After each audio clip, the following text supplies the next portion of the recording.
evening. I am Wendy Murphy, and it's my honor to welcome you on behalf of the Murphy family and the River Landing community to the 13th annual Hope for Warriors Invitational. That is good. It's good. 13 years. It is truly a blessing to work with Robin, her team, and all of you, the celebrities, flag officers, servicemen and women, sponsors, and participants that come each year. And then there's some new faces this year, and that's always wonderful. Hope for Warriors was co-founded in 2006 by CEO and President Robin Kelleher. And Robin, raise your hand just because there are new people. We forget there's new people every year. And Shannon Maxwell. Their vision of addressing a true need for our military servicemen and women and their families is only made possible because of each person in the room tonight. Countless families have been supported and touched because of your generosity and commitment to making a difference and providing hope to those who serve. Thank you. Thank you. I also want to give a huge shout out to our team here at River Landing. And I'm going to get in trouble for this, but where's Larry George? Larry George. Where's Larry George? Larry George. Larry is our Director of Golf and Hospitality, and Tabitha Walsh is Director of Sales and Banquets. And they work year-round, behind the scenes before you all even arrive. And we can open the doors here, but without the incredible work that is done by all of our employees, from the hotel, restaurants, clubhouse operations, banquet staff, golf course maintenance, landscape, the list goes on and on. But River Landing, and especially this tournament, would not be as successful without their dedication, hard work, and commitment to excellence. So please give them a round of applause as well.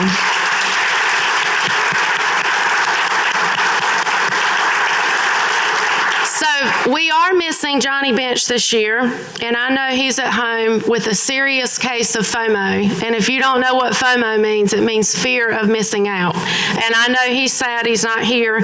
He sends his regrets and hopefully will join us next year. But the other part of the dynamic duo is here, and that's Doug Flynn. And okay. No, you're fine. You're fine. Doug and Johnny have been the host each year at River Landing Invitational and have logged countless hours in support of the organization. We're grateful each year for their commitment to Hope for Warriors. Doug is a retired Major League Baseball player. Is best known for his time as an infielder with the Cincinnati Reds and the New York Mets.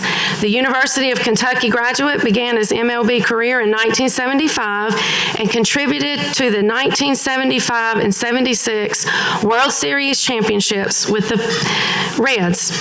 In 1980, Flynn earned the National League Gold Glove Award, making him the third Mets player to receive the honor. Flynn's final MLB appearance was in 1985 with the Detroit Tigers.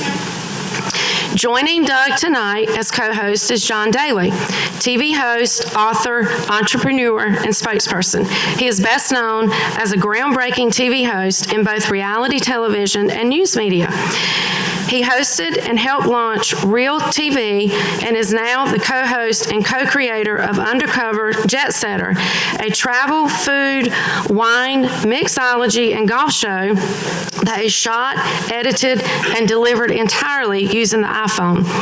In 2016, John was inducted into the Nevada Broadcasters Hall of Fame for his work as a news anchor at KTNV in Las Vegas. He has written 2 books, one on media bias, I'm sure that's a long one, and a second one on how to shoot a TV show off the iPhone. Again, welcome to River Landing, and thank you for your commitment and support to Hope for Warriors. I hope that you have lots of fun, laugh a lot, maybe shed a tear or two when you hear tonight's testimonies, and I hope your golf game goes well tomorrow. Better than mine, I'm currently getting lessons. So please welcome your hosts for this year's Hope and Courage Awards, Doug and John. Thank you, Wendy. good.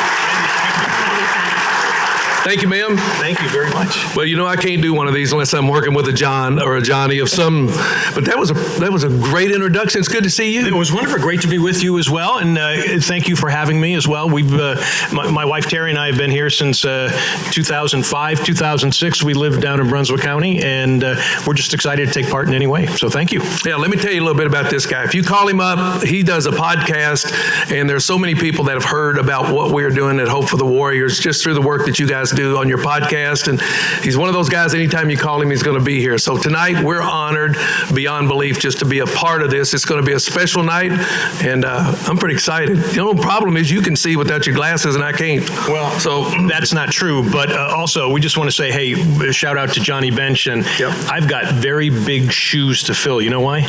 Johnny's got 6 toes on each foot. Really? Yeah. Well, you know, he really wanted to be here too. And he said, we thought we were going to pull him up and have him say hello to you all, but we realized you probably want to get out of here before 11 or 12, so we cut him off. But as you know, Johnny, the greatest catcher to ever play, a big part of Hope for the Warriors, and he wants to wish everyone the very best. He hopes to be back very, very soon. You know, John, tonight, it's not about us, even though we're standing up here pontificating. It's about all these wonderful men and women that have been serving this country for so long. Absolutely. And we should also say that that includes tonight's presenting sponsor of the Summer Soiree. And we also want to give a shout out to the folks that we are honoring, men and women. They'll stand with America every day. So what I'd like to do is I'd like to introduce, please welcome to the stage the president and CEO of Siemens Government Technologies. Again, he is the presenting sponsor of the soiree tonight. Please welcome John Ustica.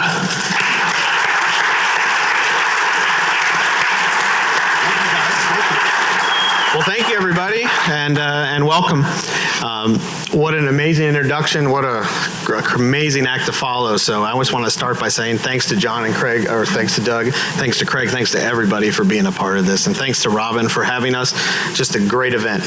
On behalf of all the employees of Siemens Government Technologies, we just want to say thank you for everything that Hope for the Warriors is doing for our military families, our veterans, and really for everybody involved in today's event. It's an amazing thing. It's so amazing to be a part of it. This is my 4th time, and it gets better every time, so just great. Thanks so much.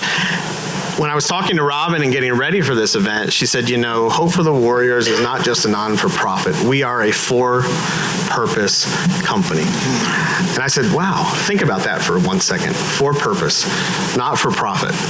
Well, yeah, most of us like to make profit. I mean, we like to make profit. Can you hear me okay? We like to make profit. Robin likes to make profit by helping other people and by doing things, whether it's a 30 by 30 challenge or a marathon or an event or anything else. That's how they give back, and that's how they make profit for the thing. Oh, sorry, Doug. I can hear myself just fine. Anyways, I'll move on by saying, you know, it's just amazing, and we are so excited to be a part of it, and we will continue to be a part of it. And I think, Robin, that's one of the things we want to make the commitment to you, that Siemens Government Technologies will be here next year. Yeah. And we're going to be here for some time to come. Yeah. And I think all of us noticed that over the past few months and years that there is a bit of inflation out there. It's hitting all of our veterans. It's hitting everybody that Hope for the Warriors works with. You know, things are more expensive, whether it's gas, rent, utilities, everything. And I think we talked about that, Robin, and how you have to give more. And so Siemens Government Technologies has decided next year we're going to up our contribution by 10%. So I'll challenge.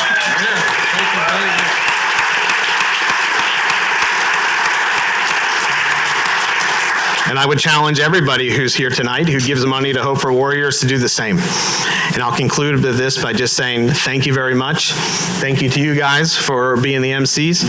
Thank you to all the recipients of the awards tonight for all the amazing things that you've done in service of our country and to your fellow Americans. And with that, I'll turn it back to you guys. Thank you. All right, hold it, John. Wait a minute. All right, hold it. Okay, John, for you doing that, I think it's only worthy that I present you with this shirt. Okay. It's got on here, Doug Flynn, The Glue, 1975-76. Thank you. And we have off sizes, so if it doesn't fit, and we'd like to present this to you. Thank you. You're very welcome. Thank Appreciate you. it. Yes, sir.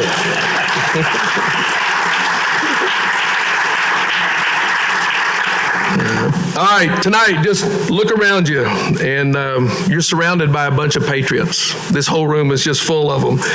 And among us, there's those who represent not only their patriots, but our country's leadership. We have many special people joining us tonight, including, and I want to call out just a few folks that are sitting here that you may not know. First of all, Lieutenant General William Mark Faulkner, United States Marine Corps, retired. Mark, where are you, Mark? Right back here. Hey, Mark.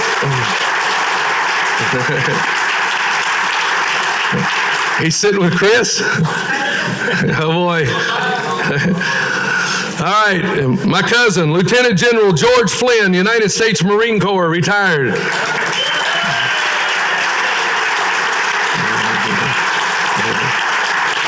Lieutenant General Carl Mundy, United States Marine Corps, retired. There you go. Thank you. Major General Thomas Bratton, United States Marine Corps, retired.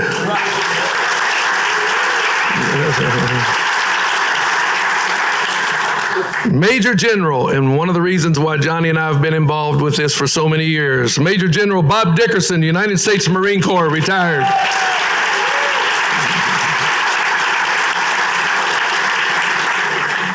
Who very lovingly calls me Dirtbag. Thank you. Rear Admiral Bob Phillips, United States Navy, retired. Thank you. Rear Admiral Stephen Ratty, United States Coast Guard, retired. Major General James N. Stewart, United States Air Force, retired. Major General Dan York, United States Army Reserves, retired.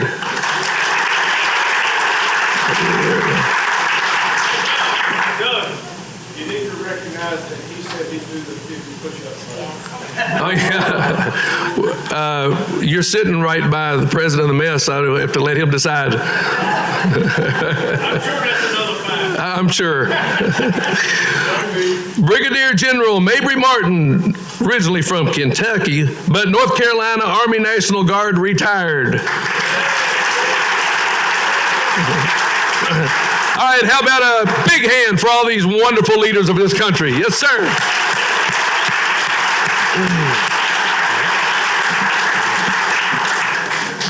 All right, we got some great celebrities here for you tonight, and I'm going to introduce some of them. I'm sure a lot of them you know, but we're going to have a little fun, aren't we, Yes, we are. with this one? Yeah, all right. First, can I mention this team he played on? You have to. Okay, he played for the Redskins. He's a great golfer. He's a great guy on top of it. Jeff Bostic. Jeff. 3 Super Bowls. 3 Super Bowls. Champions. Absolutely. Very good. Yep. Okay, cool. All right. This next guy's hot. I mean, hot. Oh, yeah, I got to ask him something first. Okay. Craig, my wife wants to know, are you still with Paige? Yeah, we're still together. She's doing the new addition to my house. All right, that's all. I had to ask. My wife sat there and she said, you got to ask him if he's still with Paige. I went, all right, I'll ask. Ladies and gentlemen, Craig Conover. It was a year ago. Whatever you see on TV was filmed a year ago. So what you're saying, he's moved on? Yeah, that's all right. Can you give us a hint for next season? I mean, I'm going to look stupid and we're going to get drunk and entertain you guys. There you go. All right. So you're going to be a baseball player, huh? All right, that's Craig Conover with the show Southern Charm. He also has sewing. Is it sewing box? Pillows. Sewing door pillows. Is that what it is, Craig? Did I get it right? I'll sew all your pillows. Yeah. There you go. Okay. All right, cool. All right, next, we've got an actor producer. Have you seen the show on FX called Atlanta? Well, guess what? Ken Fields is here. Kent, where are you? There he is. Back it up.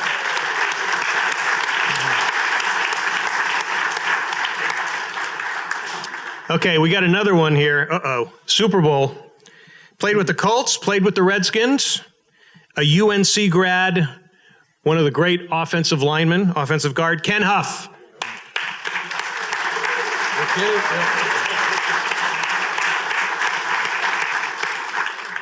Somebody stood up over here. Okay. And we're going to do a little campaign with We this are, guy. right? Yeah. Yeah. All right, well, you introduce him first, then I'll campaign. Okay, here we go. Offensive lineman, Washington Redskins. Probably one of the greatest linemen of all time. His name, and he's here tonight, and you'll see him, you'll recognize him. Joe Jacoby. All right. Now, talk about the campaign. Here's what we're doing tonight, all right? Joe Jacoby is not in the Hall of Fame, and we don't know why. If you're the best player at your position for 10 or 12 years, don't you belong in the Hall of Fame? All right, so tonight I want you to make phone calls. We've started the official campaign tonight, Joe. It's Joe Jacoby for the NFL Hall of Fame, and I'm going to hold everybody to it for next year, okay? All right, yeah. Okay, he's a pro golfer, and he's been putting together a lot of different things here for Hope for the Warriors. He's got a tournament coming up in Fort Wayne, Indiana, and he's been helping here since he was a kid. Please say hello to Wyatt Larkin.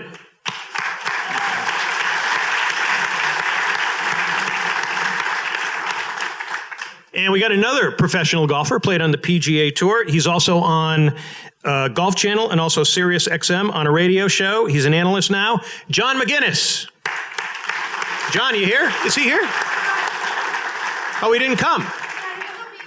He'll be here tomorrow. Okay, we'll make him stand up then tomorrow. Okay, cool. All right. All right, this guy, he's huge. He's just huge. He's huge. He was huge on the basketball court. He's huge here with Hope for the Warriors. He is the president of Hope for the Warriors here. Jack Marin. Is he chairman? No, he's chairman, right? Yep, chairman of the board. I'm sorry, he's chairman of the board. Sorry, Jack, I got it wrong. Is that all right? You're chairman of the board, correct? Okay. My name's Frank Sinatra. All right, we got a blues crooner who helped us last night. He was here entertaining us. He's from the area here. He's one of the best. Please say hello to Randy McQuay.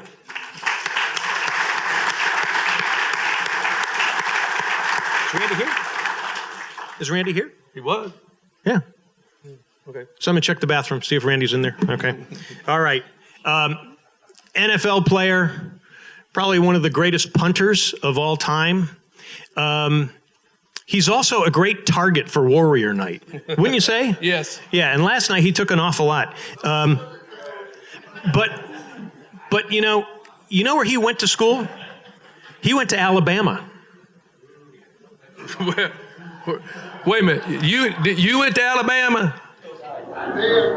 You did you graduate? Yeah. John, what they got it? You graduated with what? A degree in redneck? What?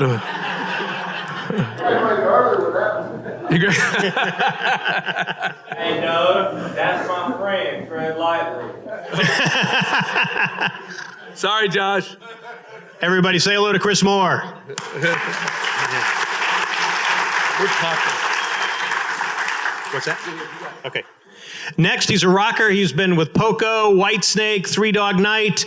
I just had him on my show. He's a great contributor here to Hope for the Warriors. Please say hello to Rick Serrate. Rick, where are you? There you are, all the way in the back.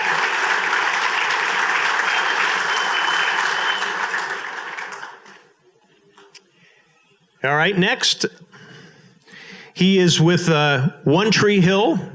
He's an actor, producer. He's also in the area here, actually shooting a film in the Wilmington area. That's why he's here. Please say hello to Antoine Tanner. Antoine, where are you? There you are, buddy. Thank you. Welcome.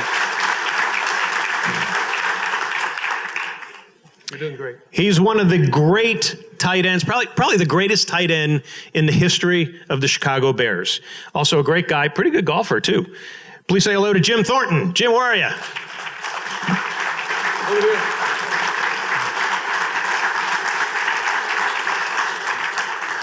Okay, so we're gonna save the best for last. She's salty, sassy. She's an actor. She's a producer, and she's so much fun on the golf course. You got to have her on your team. Please say hello to Paula Trickey. Paula, where are you?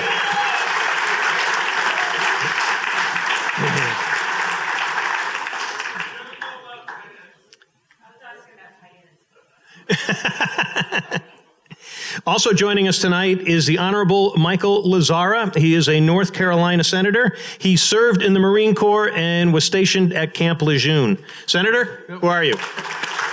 Thank you. Next to you, buddy. Okay, got it. All right, folks, now we're going to get to pretty much the meat of tonight. We're going to take a moment now to recognize some Gold Star family with us this evening. Their loved ones gave the ultimate sacrifice for our country, and their family members carry out their legacy every day.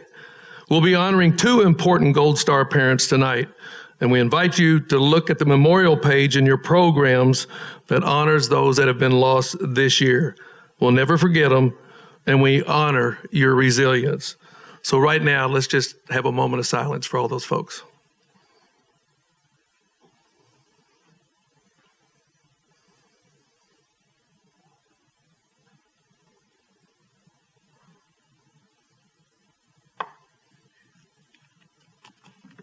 I'll end that with an amen. So if we think about them every day. All right, thank you. All right, we would also like to welcome our keynote speaker, Colonel Greg Gadsden, United States Army, retired. Now this May, Colonel Gadsden, along with Staff Sergeant Craig Morgan and General George Flynn, no relation, but he should be, they all served in the United States Army. They were inducted into the U.S. Field Artillery Hall of Fame in the inaugural class. Just another honor to add to their incredible careers. Colonel Gadsden serves on the Hope for the Warriors Board Council and served 26 years in the United States Army. His career and message of courage, perseverance, determination, and teamwork has inspired thousands. Drawing on lessons he learned as a West Point linebacker, Colonel Gadsden defines himself through resiliency and strength. Folks, please give a warm welcome to Colonel Greg Gadsden.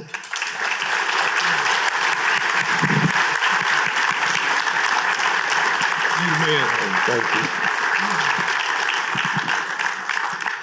Well, good evening, everyone. I didn't hear you. Good evening, everyone. All right. Well, I got to make sure I know it's a long night. And I want to thank everyone here tonight. As what's been said, it's everyone in here is a patriot. Everyone in here loves their country. And the sacrifices of those of us that have worn the uniform, that wear the uniform, and our families. But as is mentioned, let me just say one more time, as I sit here, as I communicate with you, that for me, the Gold Star families, I still have difficulty wrapping my mind around the sacrifice that our Gold Star families, that our service members that pay the ultimate sacrifice. It's difficult. In spite of my sacrifice, it is why I must live. It is why we must live our lives to make sure that their sacrifice was not in vain. Tonight is about hope. We might think about that word in sort of not a cavalier manner, but hope. I guarantee you for everyone in this room, you'll come up with a slightly different definition, a slightly different feeling about what hope means. Our honorees tonight, I'm not gonna steal their thunder. I don't want to steal their thunder because they have something to share. But what we all have in common, what everyone in this room has in common, is some appreciation of the word hope. Think about that, hope. 15 years ago, 3 months after I was wounded, August of 2007, this month, I didn't know if I had hope. I wasn't sure what it looked like. I wasn't sure what it felt like. When you sustain injuries, when you have these life-altering moments, there's no roadmap, there's no vision. There's no understanding of what your life, what expectations you're going to have in life. But that word hope, it fills in the blank. It fills in that there are possibilities, that there is life over the horizon, that you and your families, your loved ones can get through this.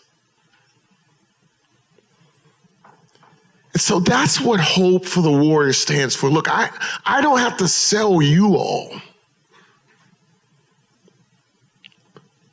But tonight is a little bit about what you're going to do when you leave this room.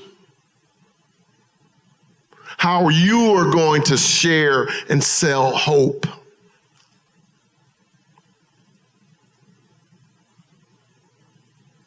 This 9/11 generation of sacrifices is in our rearview mirror now.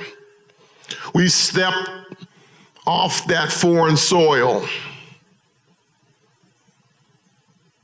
And many of us know and recognize that it's fading into the rearview mirror. But so many of us have a lot of life in front of us. Challenges yet to be revealed. But we made that sacrifice. Not just those that are worn the uniform, but every single one of us in here as a country, we have made that sacrifice. And what we cannot forget is that there is a price. I will tell you that I will not see that debt paid. I will not see that debt paid in full. Think about our World War II veterans. We are still paying for war. More than 70 years ago. Until we put that last World War II veteran and their surviving family member in the grave, we are still paying for that war.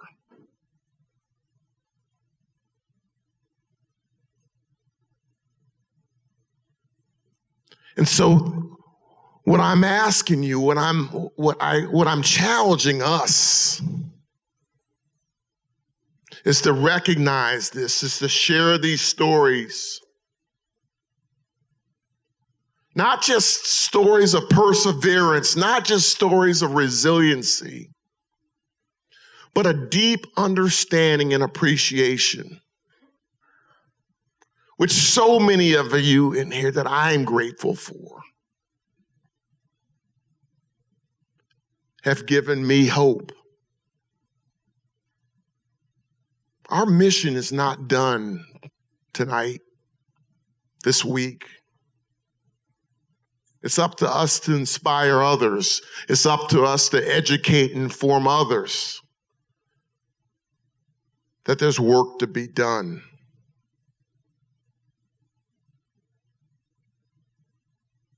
This past winter, I was at an event for a fundraiser for for transitioning service members that want to be coaches, that want to take their leadership and experiences and touch young people as coaches. It's called Soldiers of Sideline. That's not important. But I had to follow a popular man in this state, I'm sure, Nick Saban. I'm just Alabama, you know. I played my last football game against Alabama, by the way. Yeah, no. We lost by a point. And so I share that piece because I have to attribute it to him. But we often pray. We often pray to be blessed, for the many blessings that we have in our lives.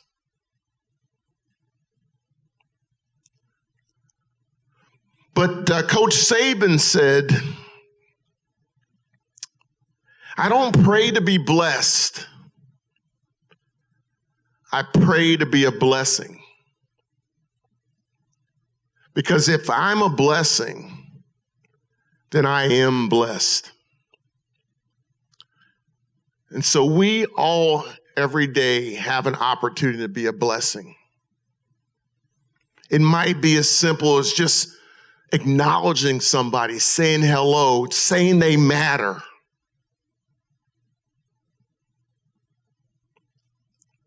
And it might be, as you all today, great supporters of a faithful organization that's trying to save lives and make a difference. We are in the greatest country that the world has ever seen.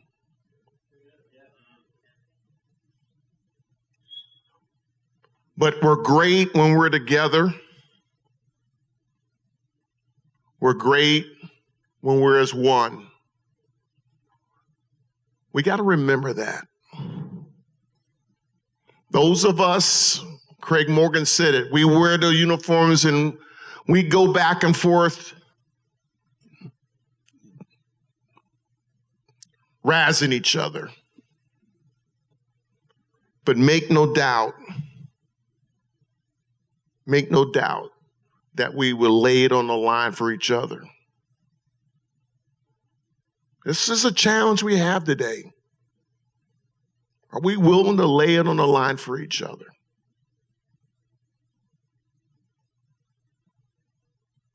This is what hope means. This is why we fight. This is why we don't quit.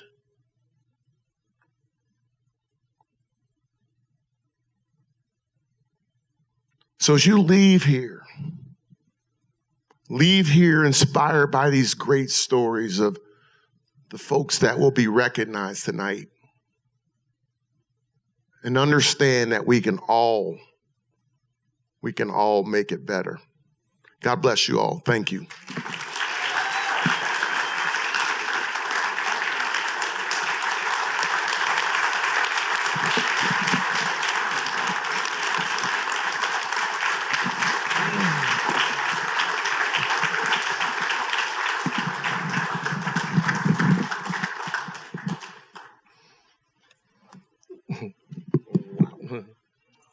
Well, my grandma used to say, if that don't light your fire, then your wood's wet. So you Yankees might not understand what that means, but the rest of us got a pretty good idea what that's all about. So, all right, buddy, you got it. Yeah, absolutely. Colonel, what a great keynote. Thank you so much. All right, now this evening is all about our warriors, including our 2022 honorees.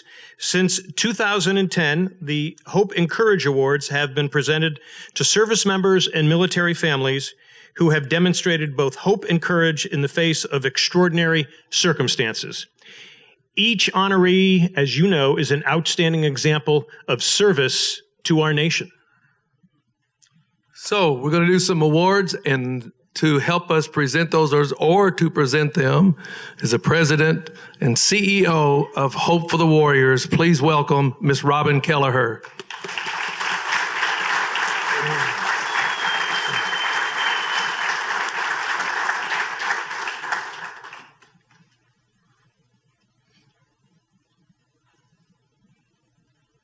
I thought Robin was going to say something. She's going to say something later. My bad. Okay, cool. All right, first, on September 11th, 2014, Hope for the Warriors announced that these awards would be named in honor of a very special family. Captain John Vigiano Sr., retired FDNY, and his wife, Jan, gave both of their sons on 9/11. One who served as a firefighter and the other who served as a police officer in New York City. The Vigianos have long served their country and their community. John served 5 years in the Marine Corps and then 36 years in the New York Fire Department, becoming one of the most highly decorated firefighters in New York history.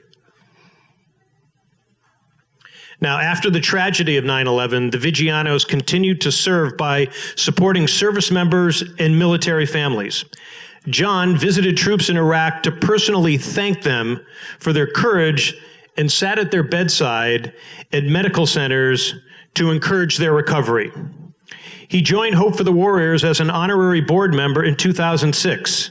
His wife, Jan, continues to shine with strength and wisdom for her family. Now, John has since passed, but his legacy lives in each of tonight's honorees and those from the last decade. And we have some of those past honorees here with us. One, Colonel Greg Gatson, who just spoke, is one of those past honorees. And Greg, would you come up and help pass out the awards for us too, please? All right, Staff Sergeant Bobby Dove, United States Army. Is Bobby around? There's Bobby right over here. Bobby looking good too, baby. Catherine Bain. Where? Oh, there she is. And Paul and Sally Kelly. Okay, thank you. Okay. All right, how about a big round of applause for all of them? Thank you very much.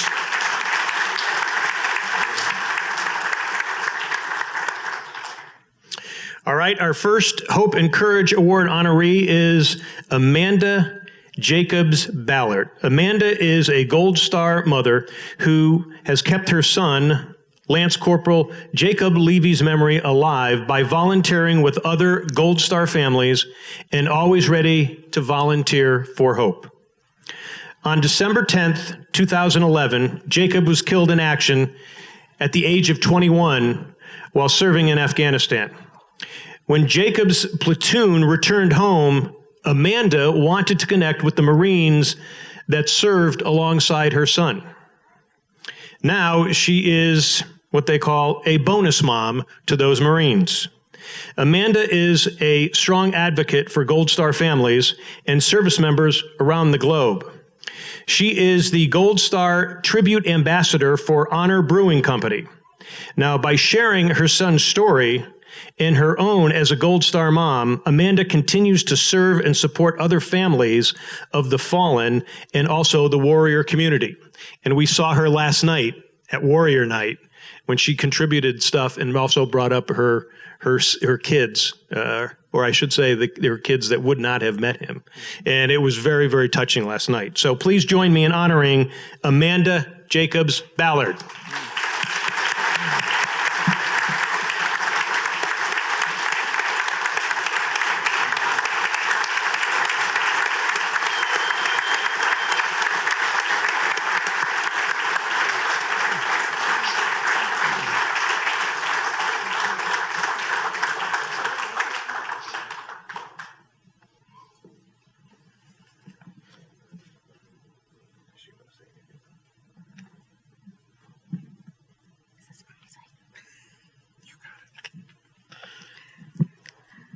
Good evening. It's definitely an honor, and when I got the call earlier this year that this was being presented to me, I didn't feel like I deserved it.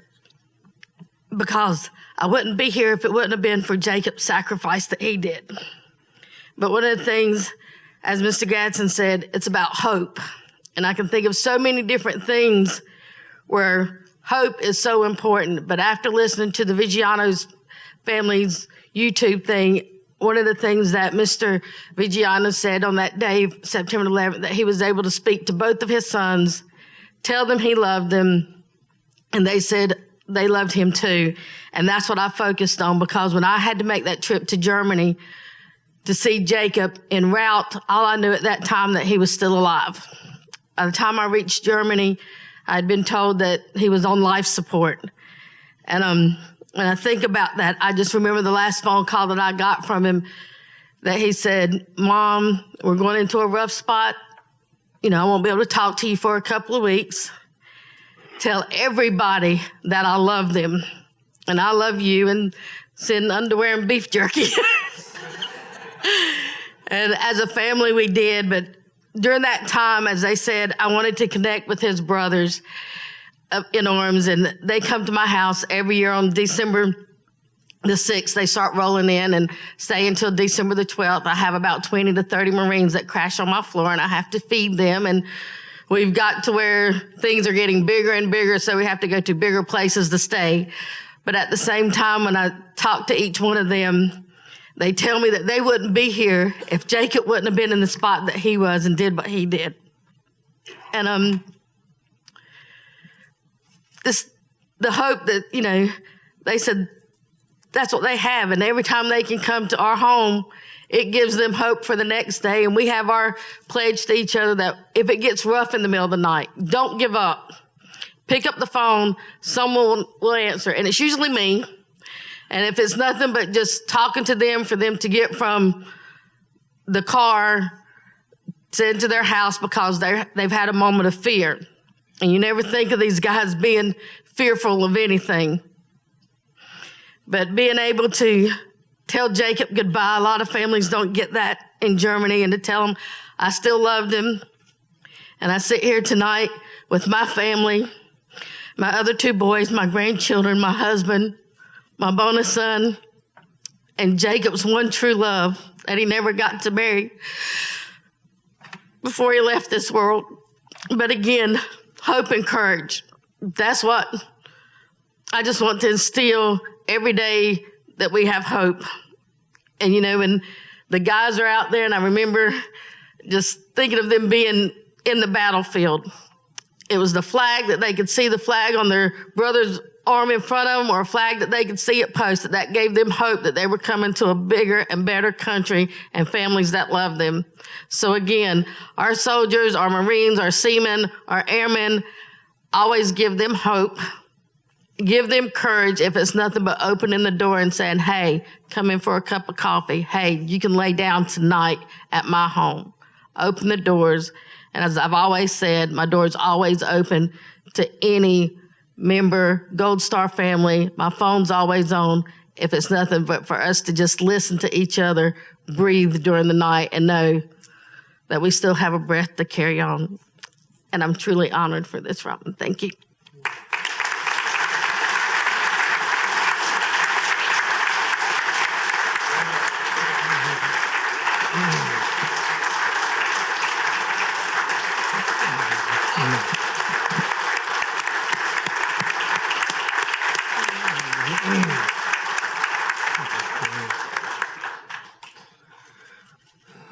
Our next honoree is Sergeant Major Kevin Bittenbender, United States Army, retired. Kevin served for 34 years and deployed several times in support of Operation Enduring Freedom. From combat deployments, Kevin was exposed to burn pits, causing him to face extreme health problems. After facing a foot amputation, Kevin found it hard to maintain the active lifestyle he was used to. This led to mental and physical strain, which almost caused him to become a statistic, another of many who cannot find hope. In 2015, Kevin connected with Hope for the Warriors and was gifted a hand cycle to help him on his recovery journey. He found a passion, once again, in competing. He has also assisted injured veterans on the U.S. Paralympic, Nordic, and biathlon teams. Now, Kevin works to provide resources for those suffering with PTSD and TBIs from their work in the military, law enforcement, and as first responders. Kevin is in the process of becoming an EMT himself this winter. For his continued service, please give a round of applause for Sergeant Major Kevin Bittenbender.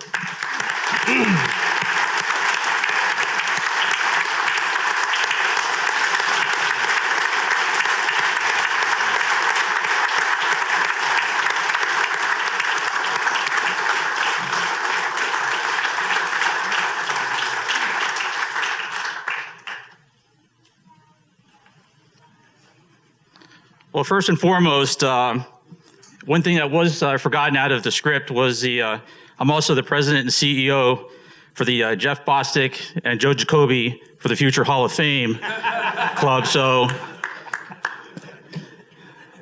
is an extreme honor. And I'm not sure where to begin other than the word hope that Colonel Gadsden had said, and that's hope has always come across at the most opportune time for me. And ironically, it has this weekend. And I just wanted to share a couple things with you. The other mistake is that you gave the mic to a sergeant major, and as the officers in here could tell, you never do that, because you may be here a little longer than what you expect, all right? This weekend is a very tough weekend for myself, and ironically, I'm here with hope. The 26th of August, in 2007, I was in Afghanistan as an ETT, which is an embedded trainer for the Afghan National Police. And our team of 12 were deployed forward right outside of Asadabad, and we were preparing for a mission to go forward with the Afghan National Army. My team leader, Major Hank Officier, and I had a very professional relationship. He would say Sergeant Major, I would call him Major, Sir. It was never our nicknames. And after our briefings and stuff like that we're preparing, he and I found ourselves alone together. And he said to me, he says, hey, Bit, which is my nickname. The CH on the end is silent, okay? And he said, hey, Bit, I'd like to ask you a question. I said, sir, go ahead. And he said, what do you want your legacy to be? I said, sir, excuse me? He goes, what do you want your legacy to be? So I said to him in a very quick fashion, I just want to leave things better than what I find them. And he kept staring at me because he was always one to incite critical thinking. He was always one to make you want to think about it, favor it, and give him a good, solid answer. And then I said to him, I said, you know something, I understand you want more. We have a big mission, ahead of us, and we'd like to, take maybe some time to think about it. Can we revisit this? I said, absolutely. No question, no problem. Go do what you got to do. Go get the troops ready. Do your PCIs, PCCs, and we'll have this conversation. Thank you. On the 27th of August, Major Hank Officier, along with Sergeant Jan Organish and Master Sergeant Scott Ball, were killed in an ambush in our convoy. And for the longest time, that word legacy haunted me because I never had that continuing conversation. And I'm here to tell you that there is a stigma out there about suicide and about contemplating suicide. And I'm here to tell you that I've contemplated suicide. And there's no shame in my game to stand here before you and tell you that regardless of rank, regardless of branch, it's out there. And there shouldn't be a stigma. And I stand before you today because I fell in that 8-year depression of constantly not wanting to open up myself to my soldiers and that weak link or that chain, that little chink of armor that I would wear because I am very intimidating. There's no question. I have that intimidating face. Okay? Right? Okay? And at times, I wasn't approachable. But it shouldn't be anyone's fault but mine. You have to be able to talk about it. You have to be able to openly talk about it. And ironically, yeah, I'm in that little bit of a depression this weekend. But hope, again, was there for me and continues to be there for me and my family. It's very tough for me to talk about it, but I think that it's needed to talk about it. Hope gave me a recipe that I wanted to share with you. It's an easy recipe. There's vital ingredients to this recipe that you have to have, and you have to have all these ingredients, because if you're missing one or two, you have to find them. And Hope provided this recipe to me. And it's really easy to remember. Even the Marines can remember this, okay?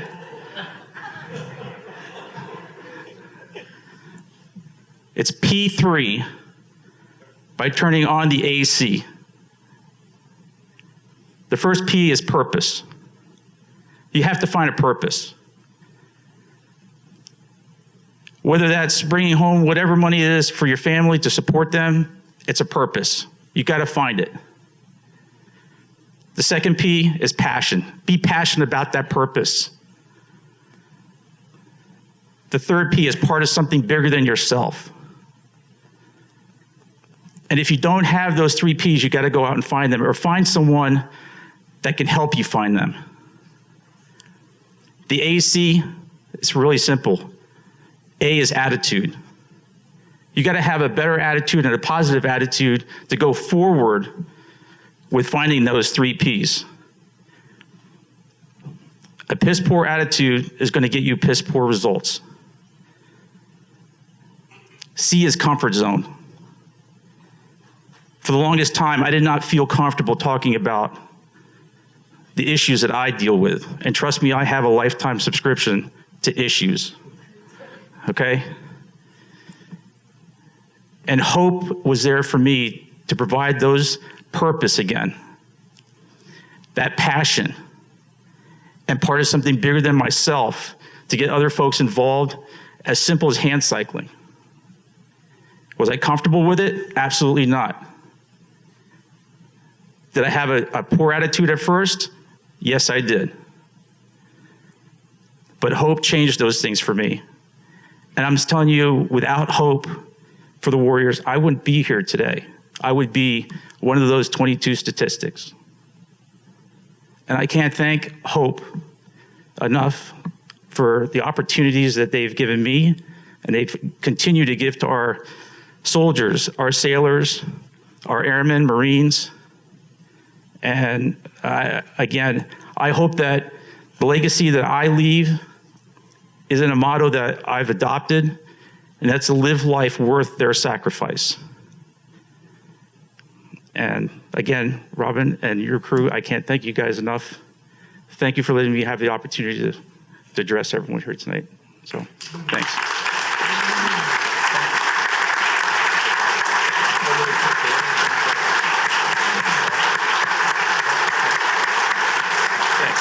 Great job.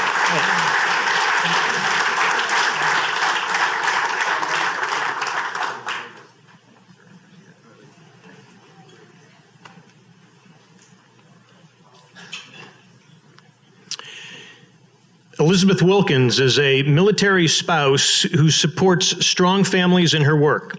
When Elizabeth's husband sustained injuries during the time in his service and was medically retired from the Army, she went to Hope and said, and she searched for support on the new journey that she faced. She was awarded a Hope Military Spouse and Caregiver Scholarship, which helped Elizabeth achieve her goal of becoming a licensed marriage and family therapist. In her clinical practice, she currently works with children, adolescents, and adults, specializes in treating trauma, anxiety, and relational difficulties. Understanding the unique challenges that service members face both during and after service, Elizabeth dedicates time to continuing to help the military community. Not only is she there for veterans and their families through her clinical practice, but she also works with the Lone Survivor Foundation, the Lone Star Veterans Association, and has been a member of the Hope Scholarship Committee since 2015. Please join me in congratulating Elizabeth Wilkins.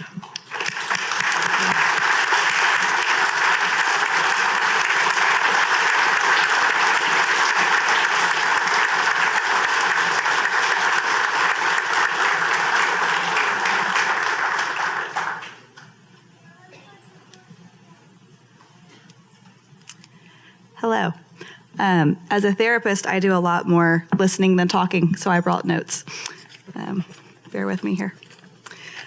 First, I wanted to say thank you to Hope for the Warriors and everyone who put on this wonderful event. It's been fabulous. It's my first time, and it's quite an experience. Thank you to my husband, Joel, whose military service and experience has indirectly connected me to this wonderful group, and whose support and encouragement have been constant and unwavering. She couldn't stay, but I was also going to thank my mom, who was gracious enough to come here and collect all the baby smiles and snuggles so that we could be here to enjoy with all of you. I was fortunate to be a spouse and caregiver scholarship recipient while working toward my graduate degree. At that time, my husband and I were still early in our marriage and struggling to get a handle on his post-deployment injuries. Going back to grad school felt like quite a risk emotionally and financially. The scholarships provided financial relief, but more than anything, it was a reminder that I wasn't in this fight alone. For the last 7 years, I've been a part of the scholarship committee, working with Christy Warren, who's become quite a friend for the majority of that time. In my experience as both a recipient and committee member, the scholarships offered are more than just financial aid. They're a tool offered to empower caregivers and spouses who may feel their situation is hopeless. I know that I did at times. It's a tool to remind them that they are not alone and that there is, in fact, hope. Forgive me. I wanted to build off of what Colonel Gadsden said. Working with trauma, I hear a lot of stories of people feeling hopeless. And I heard one time it said that hope is not a feeling or an emotion, it's actually a want with a plan. And I think that Hope for the Warriors is a great, it's that in action. It's a want with a plan. And y'all have done an amazing job of offering that in so many areas. And I've loved being a part of this and being able to participate. Thank you for the honor of this award, for all that you do for the military and veteran families. I'm truly humbled to receive it.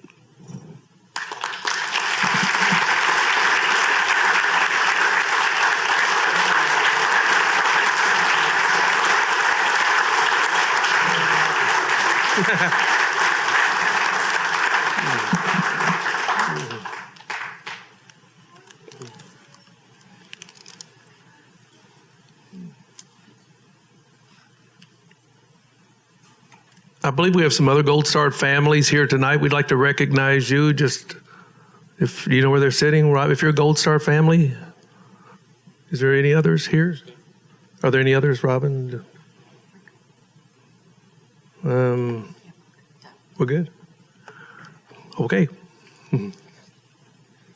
Well, these next awards are about the organizations and people who've devoted their time and resources in support of veterans and military families through Hope for the Warriors.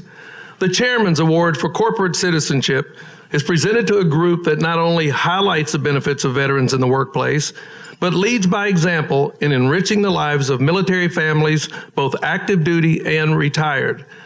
The 2022 Chairman's Award this year goes to Hy-Vee.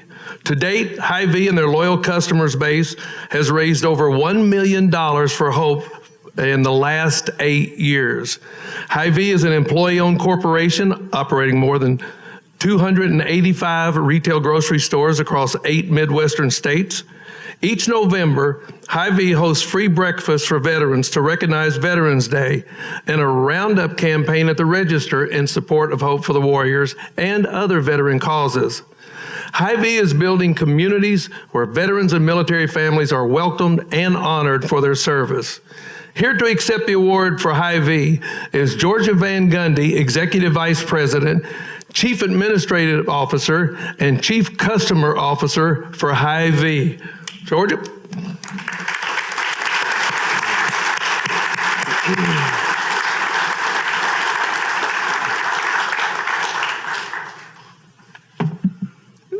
Thank you very much. Well, first of all, it's quite an honor for my colleague Tina Potoff and I to be here with you this evening, and for all of you who've made so many sacrifices to make the great nation that we live in today. So thanks for having us here, and we really appreciate it.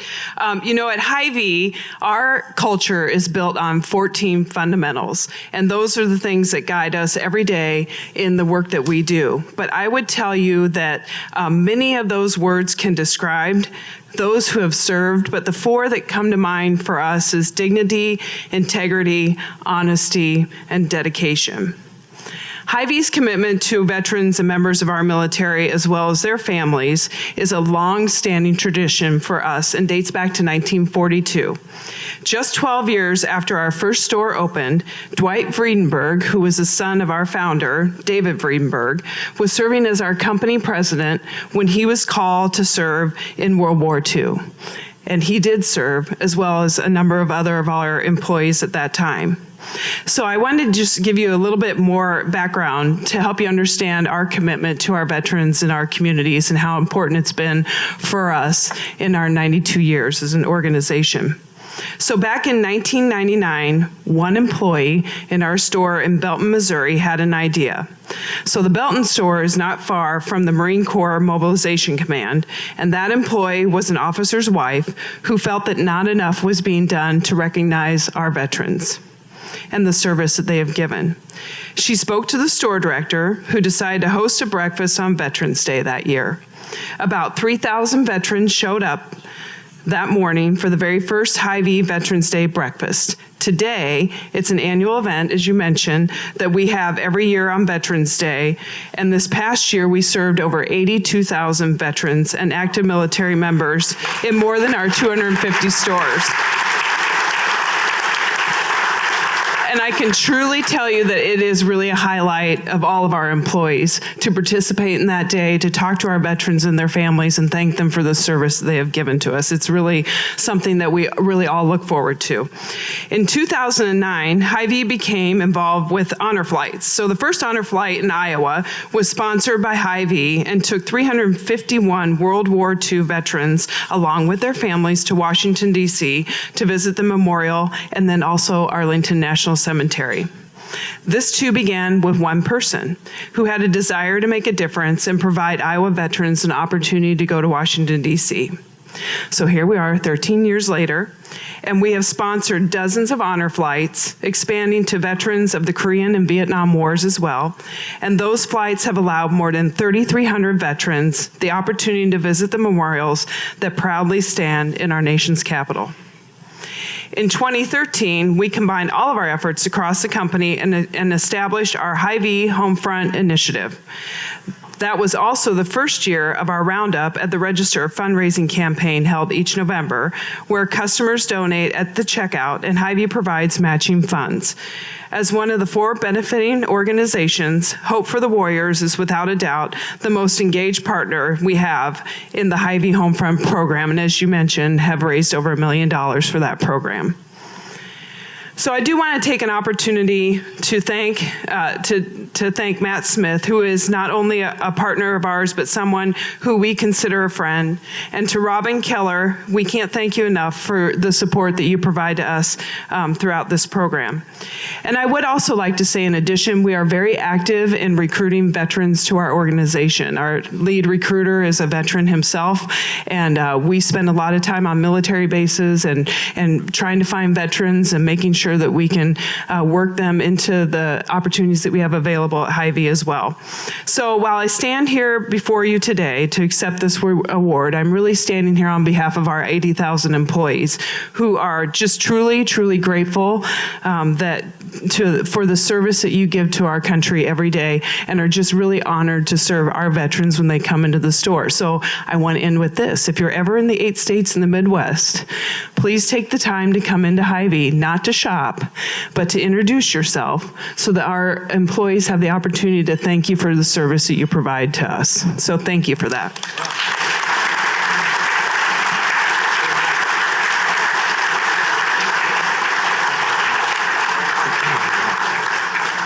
Okay. Now I would like to bring up retired Brigadier General Bud Martin, and he has a few things that he would like to say. How about a hand? You got another? That's right. Yeah. Just pull it hard. Pull it.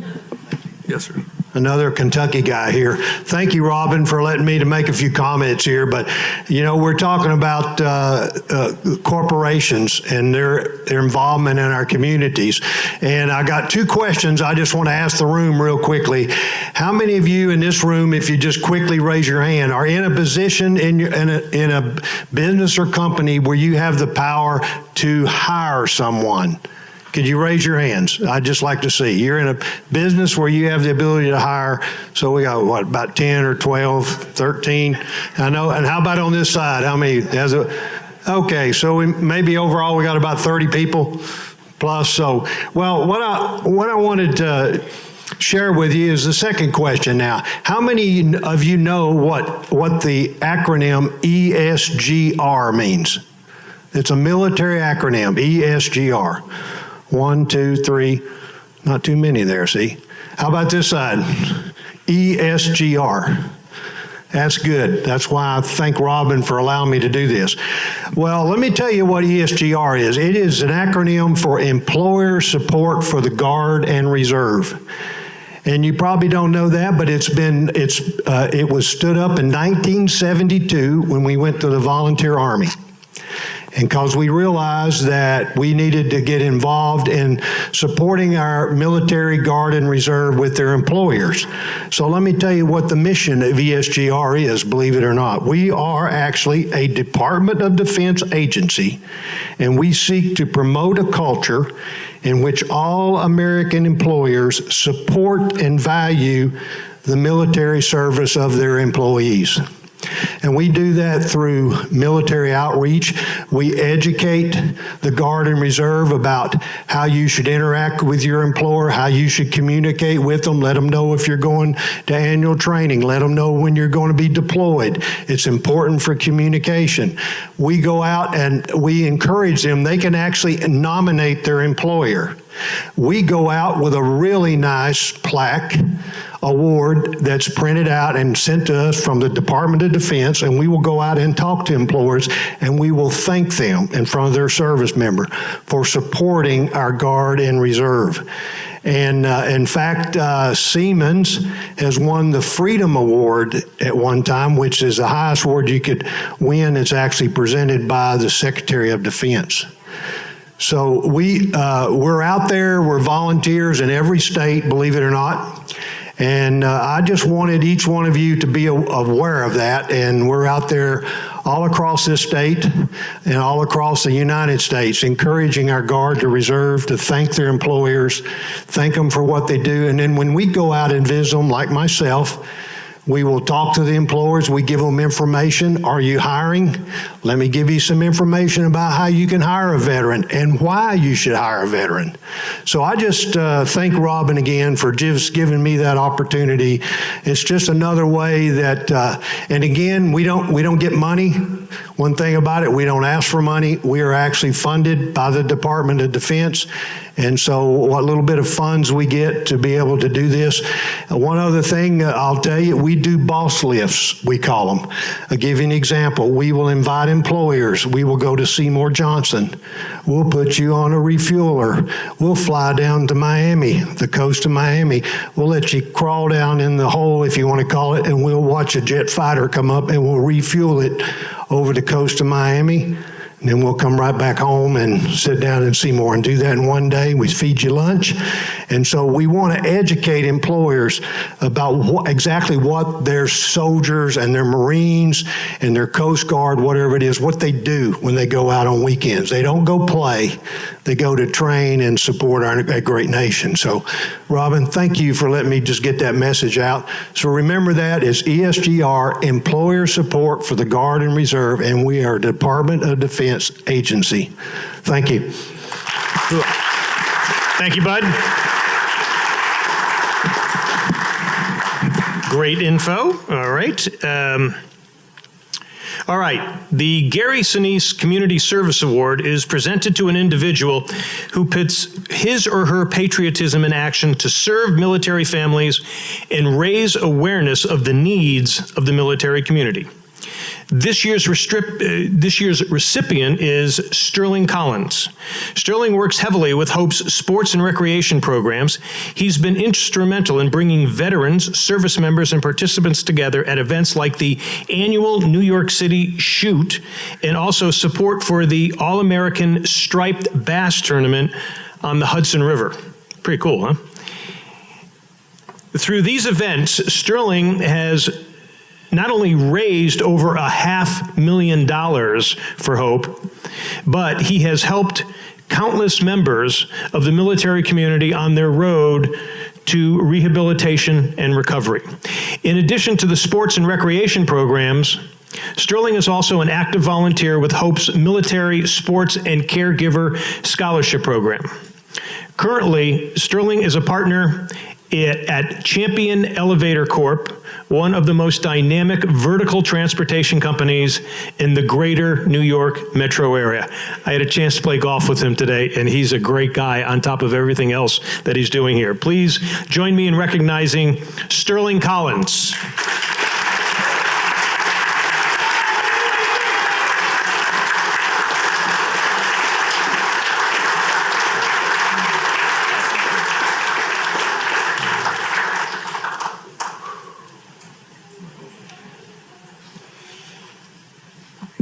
Okay, where to even begin?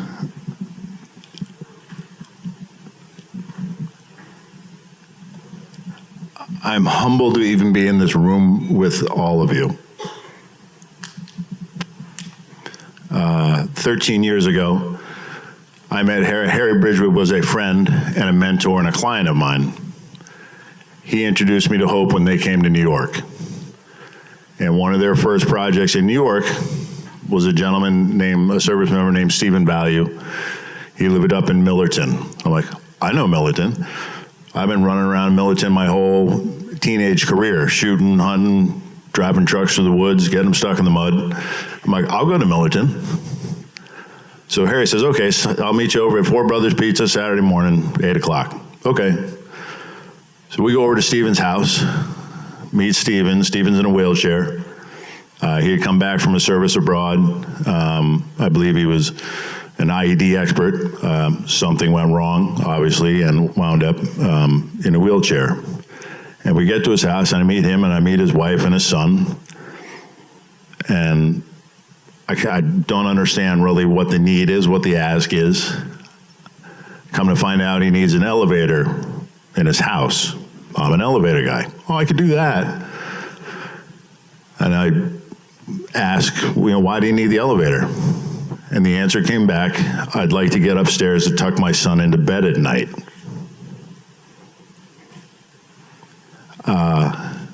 That was all I needed to hear. From that moment on, I heard what the need was, I understood the need, and then I acknowledged the need, and how was I going to do it?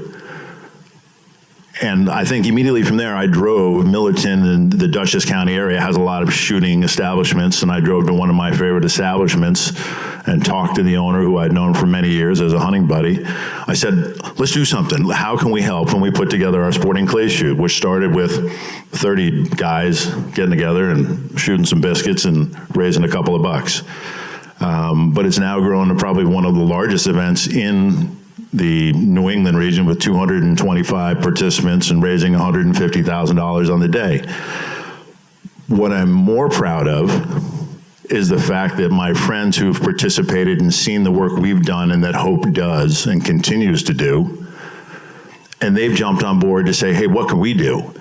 And my friend Mike Nelson jumped on board with his motorcycle ride. He just did a ride this year from San Diego to New York City. Now, I think that's insane. I would never do a ride of 3,000 miles. All I can think of is saddle sores.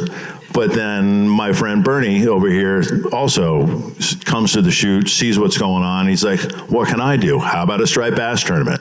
So we jump into a striped bass tournament with maybe 6 weeks to plan the whole thing, and we get 25 boats to show up and raising another $75,000. I'm throwing a cornhole tournament at the end of September. That's a new one. I'm like, hey, let's raise more money and have a cornhole tournament. But so to me, that's it. That's the hope that Colonel Gadsden talked about. It's the hope that I hope to express to everybody that I come in contact with and talk to them about Hope for the Warriors and the work that they do and how important it is to support our servicemen and women. I'm eternally grateful for the friendships I've made through Hope. I call Robin and Aaron, the whole crew from Hope, my friends. I call Colonel Gadsden my friend now. And I call all of you in this room my friends. This is our first time here. We've been invited down a number of times. I guarantee you we're going to come back. But I just want to say thank you again from the bottom of my heart. When Robin called me several months ago and said, hey, we'd like to honor you at this event, I don't do well when I'm up front. And I was a little nervous about it, but I take it humbly as a blessing that I can do it, and I'll continue to do it until the day I die. So thank you very much.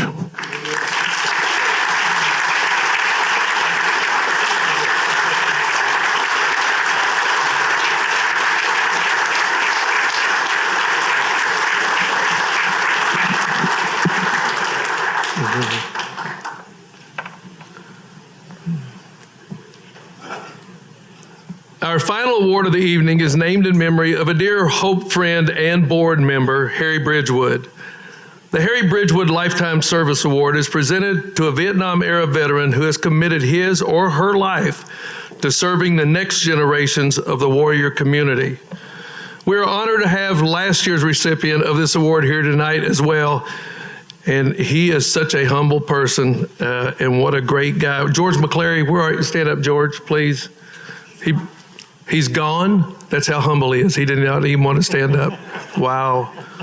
Huh. Much like, I got you.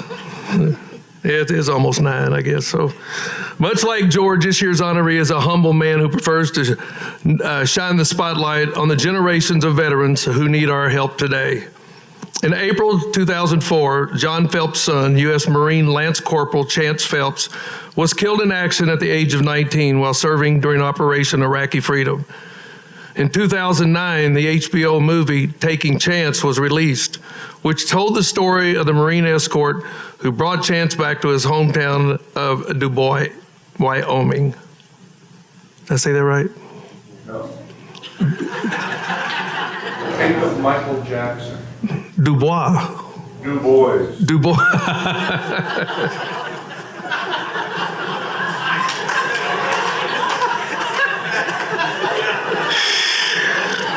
Oh.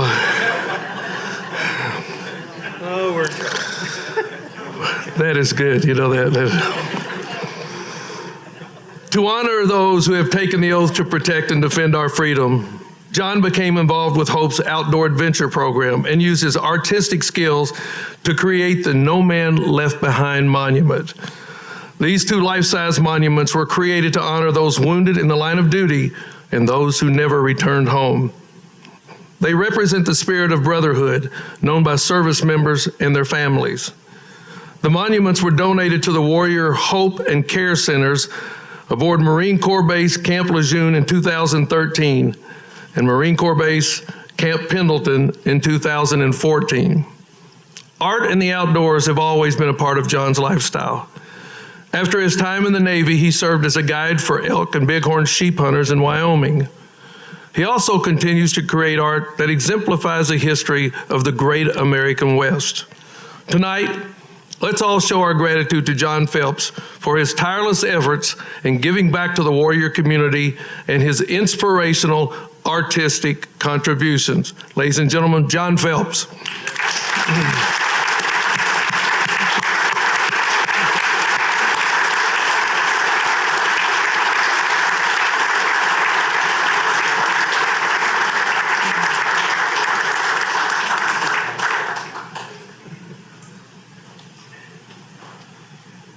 Well, I've never made a speech before, so don't consider this a speech. But I'm honored and humbled to receive the Harry Bridgewood Award. He was a close friend of mine. Back in 2003, Harry went on the internet and typed in Vietnam veteran sculptor, and my webpage came up. So we talked on the phone, and they flew me to New York, and we designed an award for the Vietnam Veterans Plaza Committee in New York City.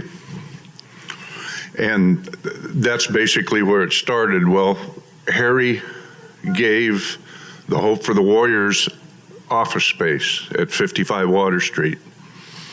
And every Veterans Day, I was out there for the award that I had made for them. And so he introduced me in 2009 to Hope for the Warriors.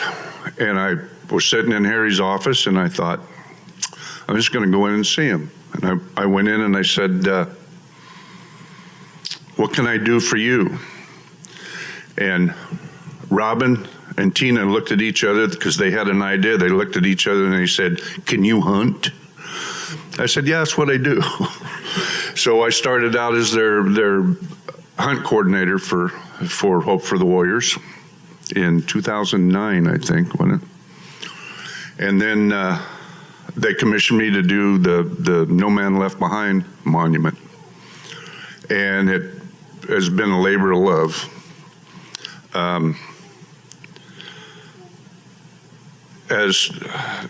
guess to end this, as I don't know if most of you have seen the movie Taking Chance. If you have, the actor that played me, Luke Duke, they had pictures of the funeral and everything that they put on there, and I just want everybody to know that I'm not old enough and I'll never be old enough to wear a bolo tie. So, thank you very much.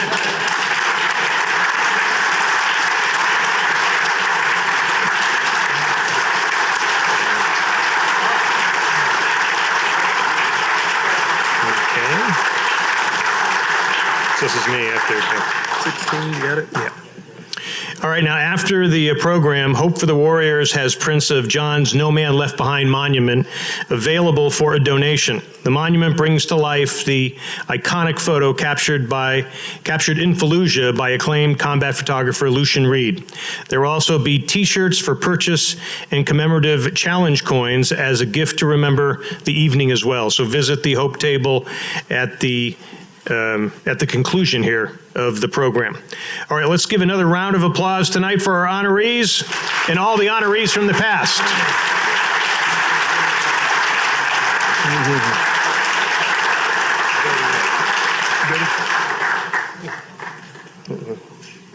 Okay, we just have a few more minutes of the program before Eastbound takes the stage. And it's only appropriate now that for some final words, that we bring up the president and CEO of Hope for the Warriors. This is one of the most dynamic women I've ever met, one of the most dynamic people I've ever met. Her love for these veterans and her staff and the things that they get done, because 90 cents on the dollar is going to the veterans. So they're running it on a small budget, but they get it done and they don't complain and they don't gripe and they're tireless. and they're special. And if you're not exactly sure who Hope is and somebody brought you tonight, do a little due diligence. That's what a lot of us did. And we found out this is the place where we want to park the car, right here with Hope for the Warriors. So I'm going to bring her up. I also want to bring up the president or the chairman of Hope for the Warriors, and that's Mr. Jack Marin, to come up. Jack, as you know, was a great basketball player at Duke. He went on to play professional basketball. Come on, Jack. And he's, there's not a finer person in the world. He's a perfect person to head up this group of folks. But first of all, this lady right here is absolutely amazing. This is Miss Robin Kelleher, and she is the bomb. Right here. You get this out of it. You don't need, you need this? You sure? Okay. Okay.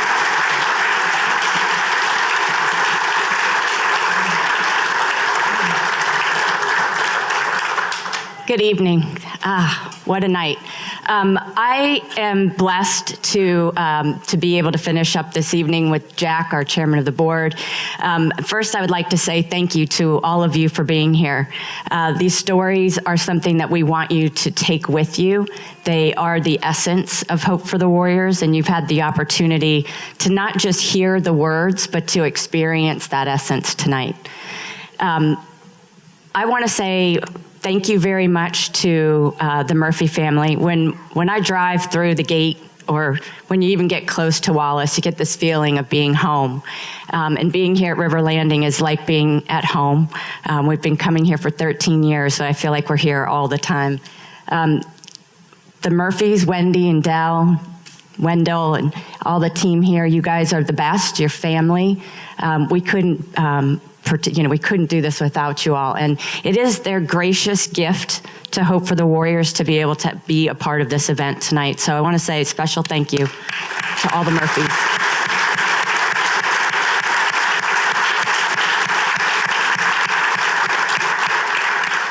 I'm also joined tonight by most of our board of directors, which I'd love to, you all just put your hands up and say a big applause for the board of directors, because without them, we don't get anything done. And our board council members. Thank you. Most importantly is our staff. And I am blessed every day to work with these men and women who are not only committed and intelligent, military spouses, many of them, but they're also brave and they are relentless. And that's a really important word. So for all of you at Hope for the Warriors, could you please stand up and be recognized?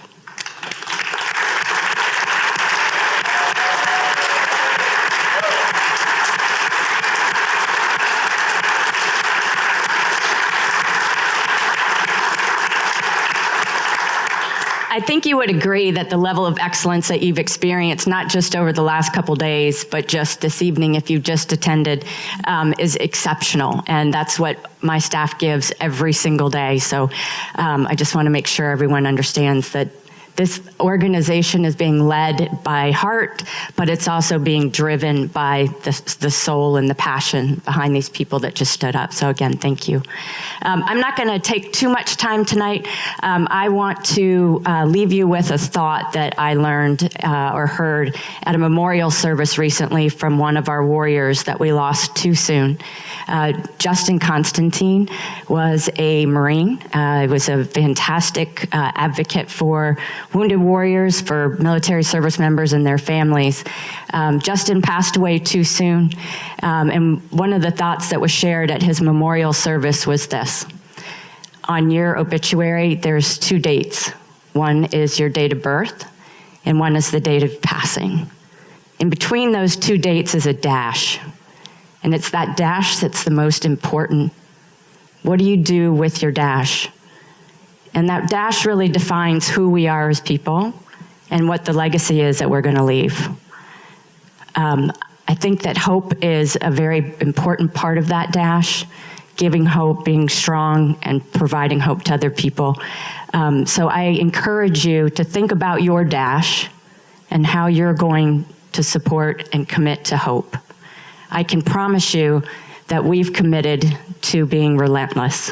Thank you very much.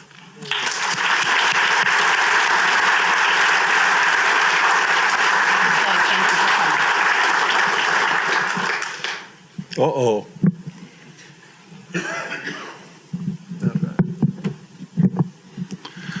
I always like what Clint Eastwood said, a man's got to know his limitations. And I've had the joy of knowing Robin Kelleher now for something like 15 years, and she's the best spokesman we could have for this organization. I don't pretend to think that I could speak for it. I just want to say that with regard to my dash, aside from family, I think most people probably know me as a former professional basketball player, so that's a part of my dash. But this last part of my dash, which is to support and to work with this organization, has been very meaningful to me. So I hope to continue with it. I have a wonderful board to work with, and especially some wonderful staff to be part of. So thank you. Keep supporting us. It's worthwhile.